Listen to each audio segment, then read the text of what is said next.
కవిత గారిని ఎమ్మెల్సీ కవిత గారిని మరి వేధిస్తున్నట్టు ఆయన అడ్వకేట్ కోర్టులో చెప్పడం జరిగింది. ఏ రకంగా వేధిస్తున్నారు ఏంటి దాని గురించి మీరు ఏం మాట్లాడతారు? కవితను ఈడీ ఎన్ఫోర్స్మెంట్ డైరెక్టరేట్ వేధిస్తూ ఉందని ఎవరో కాదు, సాక్షాత్తు very very senior advocate, supreme court advocate Abhishek Manu Singhvi ఆయన ఆరోపించారు.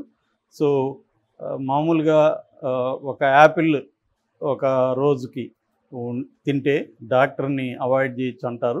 అలాగే ఈడీ ఒక సమ్మన్ ఇస్తే ఈడీకి సాటిస్ఫాక్షన్ అని కూడా ఆయన అన్నారు.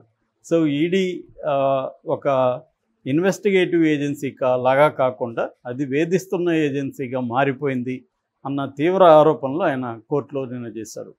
సో దీని నుంచి చాలా స్కూప్, అంటే చాలామంది ఏం రాస్తున్నారంటే మీడియాలో కవితను ఓన్లీ ఇప్పటివరకు వేధించిన దాని గురించి ఆయన చెప్పారు. ఎక్కడెక్కడ అంటే ఆమెకు ఊరికైనా నోటీసులు పంపించడం, ఆమెను అరెస్ట్ చేయడం, ఆమెను ఢిల్లీ పిలిపించి ఆ మధ్య కూడా లాస్ట్ ఇయర్ కూడా 3 సార్లు అడిగిన ప్రశ్నలే అడగడం, వాళ్ళ దగ్గర కొత్త ప్రశ్న లేదు, కొత్త డేటా లేదు, అడిగిందే అడగడము. ఇది హరాస్మెంట్ తప్ప ఇంకేం కాదు. అంటే ఇప్పుడు ఎన్ని రకాలుగా అడుగుతారో ఒకే ప్రశ్నని 4-5 రకాలుగా 10 రకాలుగా అడగడం ఇదే చేస్తుంది. కవిత కూడా ఆ మధ్య కూడా అనింది ఇది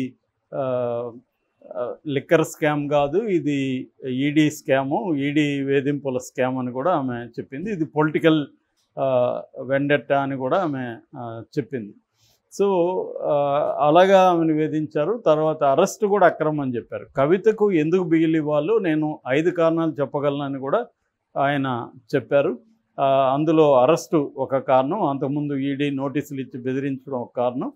అసలు ఏ రకమైన కాంక్రీట్ ఎవిడెన్స్ ఈ కేసులో లేదు. అప్రూవర్గా బలవంతంగా మార్చి కొంతమందిని వాళ్ళ దగ్గర చెప్పించారు తప్ప ఏ రకమైన మెటీరియల్ ఎవిడెన్స్ కానీ డాక్యుమెంటల్ ఎవిడెన్స్ కానీ ఏ రకంగానూ కవితను ఇన్వాల్వ్ చేసే విధంగా లేదు. రెండోది ఏంటంటే ప్రొసీడ్స్ ఆఫ్ క్రైమ్, అంటే ఈ క్రైమ్ వల్ల వచ్చిన ప్రొసీడ్స్ అంటే లాభం ఏదైతే ఉందో, అంటే డబ్బులు, ఆ డబ్బులు జాడ ఇప్పటి వరకు ఎక్కడ కూడా వీళ్ళు ఎస్టాబ్లిష్ చేయలేదు. కాబట్టి ఇది కేవలం వేధింపులే, అందుకని బెయిల్ ఇవ్వండి అనేది ఆయన అడిగారు. దానికి అప్పుడు కావేరీ బవేజా గారు మీరు మధ్యంతర బెయిల్ కోసం వాదిస్తున్నారా, రెగ్యులర్ బెయిల్ కోసం వాదిస్తున్నారని కూడా అడిగారు.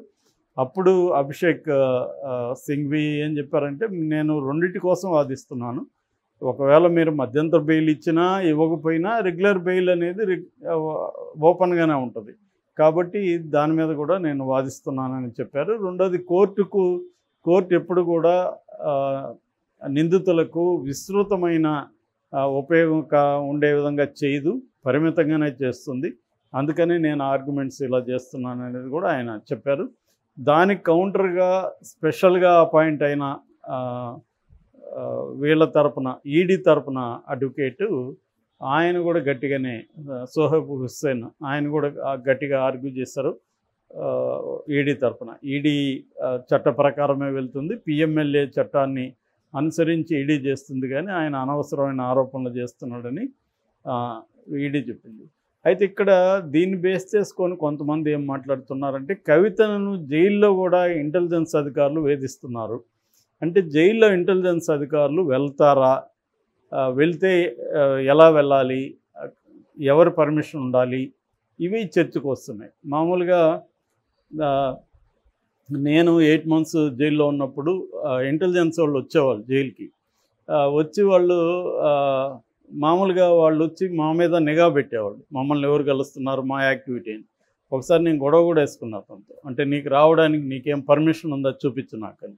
అతని దగ్గర ఏం పర్మిషన్ లేదు. అతను కూడా గట్టిగా నాతో గొడవ వేసుకుంటే నేను చివరిలో ఒకటే చెప్పాను, నువ్వు నెక్స్ట్గా నువ్వు కనబడితే నేను మేజిస్ట్రేట్కి కంప్లైంట్ చేస్తాను, ఎందుకంటే ఐఎమ్ అండర్ ద మేజిస్ట్రేట్.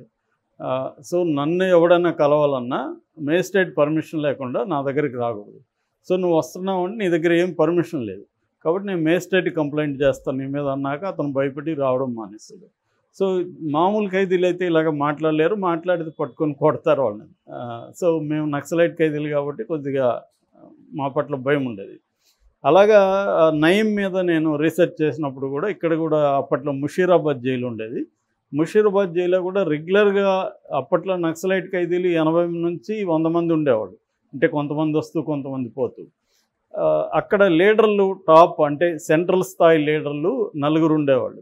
ఈ 4ని సైనైడ్ పూసిన సూదులతో చంపాలనేది ఇంటెలిజెన్స్ ప్లాన్ అని చెప్పారు. సో అందుకోసం కూడా ఇంటెలిజెన్స్ ఆఫీసర్లు అక్కడ రెగ్యులర్గా రావడం, ఆ నక్సలైట్ ఖైదీల్ని ఎవరెవరు కలుస్తున్నారు ఏమిటి చూడడం అవన్నీ చేశారు. అలా చేయడం వల్లనే నక్సలైట్లకి లీడర్లకి నయీంకి మధ్య ఒక గ్యాప్ రావడానికి కూడా వీళ్ళు పసిగట్టి నయీంని ట్రాప్ చేశారు. వీళ్ళకి ఆల్రెడీ ఒక నయీం వాళ్ళ పట్ల కొంత అసంతృప్తిగా ఉన్నాడు, దీన్ని మనం వాడుకుందామని చెప్పి ఇంటెలిజెన్స్ వాళ్ళు చేశారన్నమాట. అలాగా జైళ్ళల్లో కూడా ఇంటెలిజెన్స్ ఆఫీసర్లు కావచ్చు, ఇంటెలిజెన్స్ కానిస్టేబుల్ కావచ్చు వెళ్ళి అక్కడున్న నిందితుల మీద నిఘా పెట్టడం, వాళ్ళు యాక్టివిటీ ఏం చేస్తున్నారు ఇవన్నీ చూడడం, లేదా వాళ్ళని ఇన్ఫ్లుయెన్స్ చేయడానికి ట్రై చేయడం, ఇవన్నీ కూడా చేస్తారు. ఇప్పుడు కవిత మీద వీళ్ళు ఎందుకు వేధింపులు కానీ ఎందుకు ఫోకస్ చేస్తున్నారంటే ప్రధానంగా కవితను అప్రూవర్గా మార్చుకుంటే ఇతన్ని ఈజీగా జైల్లో ఎక్కువ కాలం పెట్టచ్చు కేజ్రీవాల్ని. అది వాళ్ళ టార్గెట్. ఎందుకంటే వీళ్ళ అభియోగం ఏమంటే కవితనే ఈ కేసులో ఫస్ట్ అసలు ఈ కుంభకోణం ఎలా స్టార్ట్ అయింది, ఢిల్లీ లిక్కర్ స్కామ్ అంటే ఏంటి, ఢిల్లీలో అప్పటి వరకు గవర్నమెంటే అమ్మేది ఏది మద్యాన్ని లిక్కర్ని. ఫస్ట్ టైము 2021-22కు ఆ ఇయర్కు ఫైనాన్షియల్ ఇయర్కు లిక్కర్ని ప్రైవేటైజ్ చేద్దాం అనేది ప్లాన్. దాదాపు 32 జోన్లలో 839 అవుట్లెట్స్ ఉన్నాయి. ఆ అవుట్లెట్స్ని ప్రైవేటీకరణ చేయాలి.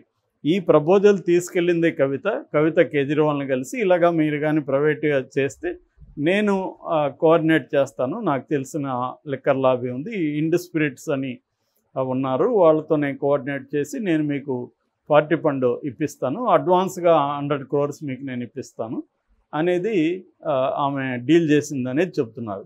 సో ఇప్పుడు ఈ ఆరోపణకి వాళ్ళ దగ్గర ఎటువంటి సాక్ష్యం కూడా లేదు. అంటే వాళ్ళు ఆరోపిస్తున్నారు తప్ప ఈ ఆరోపణకి వాళ్ళ దగ్గర ఏం లేదు. సో కవిత కానీ అప్రూవర్గా మారిపోతే వీళ్ళు చెప్పినట్టు ఆమె చెప్తుంది కదా. సో అవును కేజ్రీవాల్ని నేను కలిశాను, కేజ్రీవాల్ ఒప్పుకొని నన్ను వాళ్ళ టీంకి అప్పగించాడు, అప్పటి నుంచి నేను కూడా మా టీము వాళ్ళకి కనెక్ట్ చేశాను. సో నా టీము సంబంధించి అరుణ్ రామచంద్ర పిల్లై, వాళ్ళ టీంకి సంబంధించి సంజయ్, వీళ్ళందరూ కలిశారు. ఇది ఈ స్టోరీ ఒకటి చెబుతుంది. మామూలుగా పెద్ద పెద్ద కేసుల్లో పొలిటికల్ వెండెటా కేసులు ఏమో జరుగుతాయంటే అప్రూవర్ స్టేట్మెంట్ల మీదనే నడుస్తుంటాయి, ఇంకేమీ ఉండవు. ఇప్పుడు ఈ కుంభకోణంలో ఇంకా వేరే ఏమీ లేదు, ఎవరి మీద కూడా ఏ రకమైన కాంక్రీట్ ఆరోపణలు లేవు. ఆరోపణలు ఉన్నాయి కానీ సాక్ష్యం లేదు. అందుకని అప్రూవల్గా మార్చారు. అప్రూవల్గా మార్చడం రకరకాలుగా బెదిరించారు, చివరికి ఫిజికల్గా కొట్టారనే ఆరోపణలు ఉన్నాయి. అరబిందో ఫార్మా శరత్ చంద్రారెడ్డి వాళ్ళదే ఇంకొక ట్రైడెంట్ అనే ఇంకొక కంపెనీ ఉంది, దాని CEO చందన్ రెడ్డిని కూడా ఈ కేసులో డిప్యూటీ డైరెక్టర్గా ఉన్న భానుప్రియ మీనా కొట్టిందని, ఆ దెబ్బకి ఆయనకి చెవుపోయిందని కూడా ఆరోపించారు, మీడియా కూడా రాశారు. సో అట్లాగే సంజయ్ సింగ్ వచ్చి ఆప్లో ఎంపీగా ఉన్నాడు, ఆయన కూడా వీళ్ళ మీద ఆరోపించారు, నన్ను కొట్టారు, అబ్యూజ్ చేశారు ఫిజికల్గా అని చెప్పి. సో అలాగా వీళ్ళు ఏం చేశారంటే ఫిజికల్గా అబ్యూజ్ చేయడం, కొట్టడం, లేదా థ్రెట్ చేయడం, బెదిరించడం వీటి చేసి వీళ్ళని అప్రూవర్గా మార్చుకొని తాము చెప్పినట్టుగా అప్రూవర్ స్టేట్మెంట్లు రాసుకొని దాన్ని కోర్టులో సబ్మిట్ చేసి కోర్టులో కూడా వీళ్ళ దగ్గర వాంగ్మూలాలు ఇప్పించి వీళ్ళు ఆ వాంగ్మూలాలు బేస్ చేసుకొని మిగతా వాళ్ళని అరెస్ట్ చేయడం. ఇది ఒక ప్యాటర్న్గా వెళ్తుందన్నమాట. సిబిఐ కానీ ఈడీ కానీ. మనకు వివేకానంద రెడ్డి కేసులో కూడా ఇదే దస్తగిరి వాంగ్మూలం తప్ప ఇంకే రకమైన కాంక్రీట్ ఎవిడెన్స్ లేదు దాంట్లో. అందుకని సిబిఐ ముందుకు వెళ్ళలేకపోతుంది. ట్రయల్కి వెళ్ళినా కూడా ఆ కేసు నిలవదు. నేను ఎప్పుడో లాంగ్ బ్యాక్ 1 year బ్యాక్ చెప్పాను, ఎందుకంటే నేను ఇన్డెప్త్ స్టడీ చేస్తాను దాంట్లో. చివరికి నేను చెప్పినట్టు అయింది, వాళ్ళు ఫైనల్గా ఇంకే సాక్ష్యం లేదని తేల్చేశారు వాళ్ళు. గూగుల్ టేక్అవుట్ అని మీడియా హడావిడి చేసింది, కానీ గూగుల్ టేక్అవుట్ కూడా అక్యురేట్ కాదు, అది గ్యాప్ ఉంది అని వాళ్ళే చెప్పేశారు. కాబట్టి ఈ రకంగా ఏంటంటే అప్రూవర్ స్టేట్మెంట్లు తప్ప ఏముండదు. వీళ్ళకి అందరికీ తెలుసు, ఈడీకి కానీ సిబిఐ కానీ మనం చేసే కేసుల్లో శిక్షలు పడవని. కానీ ఇండియాలో ఏంటంటే ప్రాసెస్ ఇస్ ద పనిష్మెంట్, ఈ ప్రాసెస్సే వాళ్ళకి పనిష్మెంట్. ఇప్పుడు ఫర్ ఎగ్జాంపుల్ ఆయన మనీష్ సిసోడియా ఉన్నాడు, 1 ఇయర్గా జైల్లో ఉన్నాడు. ఇంకెంత పనిష్మెంట్ ఏముంటుంది ఆయనకి?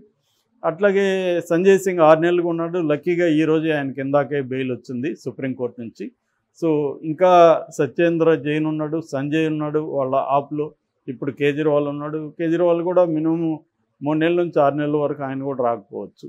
సో ఇదంతా ఏంటంటే ప్రాసెస్ ఇస్ ద పనిష్మెంట్ కాబట్టి అది మాత్రం చేస్తే చాలు అనేదే ఇప్పుడు గవర్నమెంట్స్, అన్ని రకాల గవర్నమెంట్స్ కూడా ప్రత్యర్థుల మీద ఇదే చేస్తున్నాయి. ఇప్పుడు ఈమెను కూడా అప్రూవర్గా మార్చే ప్రక్రియ జరుగుతుంది. అందుకనే ఈడీ ఆమెను బెదిరిస్తున్నట్టుగా మనకి అర్థమవుతుంది.